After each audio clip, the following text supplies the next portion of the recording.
Hey guys, Zach here, and it's another day at Elmblad Media Group. So my left hand is shaking. I'm gonna switch camera angles immediately here. What I want to talk about today is repair and maintenance. All right. So one of the most important things if you're going to try to be a media entrepreneur is knowing how your equipment works, knowing how to diagnose problems with it, and being able to fix it yourself, because as an entrepreneur, the premium that people are paying for your services. So that goes the same way. If there's a skill that you don't know, you're going to have to pay a professional to perform that service for you. So as an entrepreneur, the more services you know how to provide, not only for customers, but also for yourself, the less overhead you're going to have in actually making your productions. So what I have here is my Carina Flying V. I bought this guitar when I was 15 years old with saved Christmas money, and I helped Kevin with his paper route and stuff. Any money I earned in my late teens went towards this guitar. So when I was 16, 17, 18 years old, I got it in my head that I needed to rewire this thing. So as you can see, I've got quite a hack job here. There's electrical tape all over it, some really, really gummy solder jobs. This is actually the project that I learned how to solder on. So all of these solder joints are going on almost 20 years old, and I managed to get myself a new guitar cabinet the other day, and when I plugged in the V, I realized that the bridge pickup wasn't working properly, and it's been a problem for about a decade, really, where you kind of have to shake the guitar to make a connection more positive, and then the bridge pickup would work.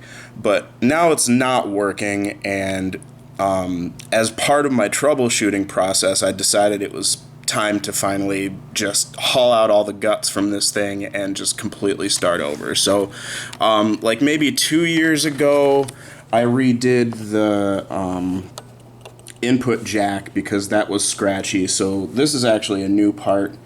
But what I did is I ordered a pre-made wiring harness here. So we've got one tone and individual volume controls for the pickups. So what I've done here is kind of gotten everything apart and identified what I need to do. So we have the ground cable here, which I'll detach from this gob of solder. And then we have the input lines here, which I'll just disconnect right at the jack. And then we've got the inputs from the individual pickups here. This is the Seymour Duncan, and this one right here is the neck pickup, which I've always assumed is just a stock Epiphone pickup, but it might actually be a Gibson pickup. So the story of this guitar, there was actually two Carina Flying V's at my local music store when I was a kid, which was Dylan's Music in Kalamazoo. And the new one was $500, $499.95, and they had this used one here that came with the hard shell case for $550. And the reason that I went with the used one over the brand new one is it had this Seymour Duncan in the bridge position, and it had a hard case, and it smelled like cigars, which for some reason I thought was really cool at the time. So I had a little bit of buyer's remorse because it looked like someone scratched the Epiphone logo off the headstock. So I've always wanted to redo the paint on the headstock, just not to put the Epiphone logo back, but just to take off all the scratches from the previous owner. that's a repair job for another day, but I guess really the point of this video wasn't necessarily for nostalgia, but really to talk about the necessity of understanding what's going on inside all of these things that we buy, and also like making sure that you have at least the minor. I mean, these are cheap. This is like a $6 multimeter from Harbor Freight. Like, this is not like expensive high level equipment. I've just got, you know, a cheap Chinese soldering iron, and it really does the trick for me. I'm not doing any advanced operations here. Like, this is, you know, 75-year-old tech, so it's not a big deal, guys. It's time for you to learn how to take care of your own shit. You know, my grandpa would be proud of me, I think, as a, you know, a World War II survivor. Like, he's a lumberjack.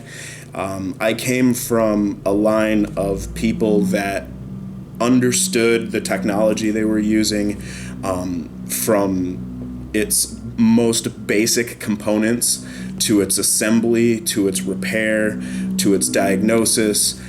Every last thing about the tools that you're using in order to accomplish your goals, you just got to understand it all.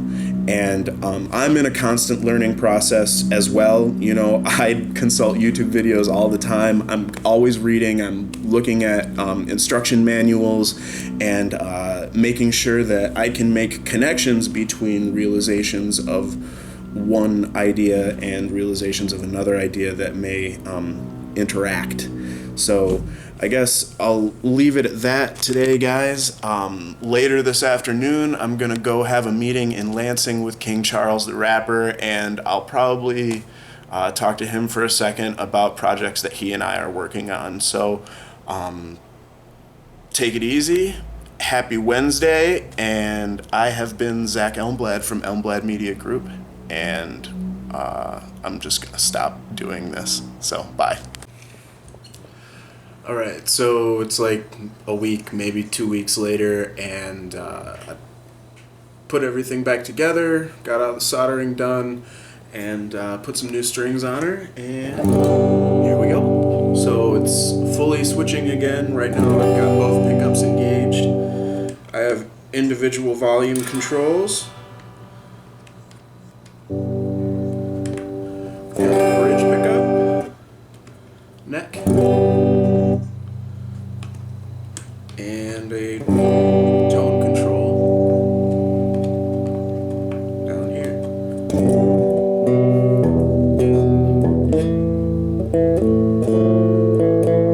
Right? Awesome. So again, to reiterate, it's very important to not only know how to operate your gear and your equipment, but to also be able to repair it in the event that something goes wrong. Because the more you know how to do yourself, the less you're going to have to waste your time and someone else's and your money getting it done by another professional. So you be the professional. I'll see you guys next time.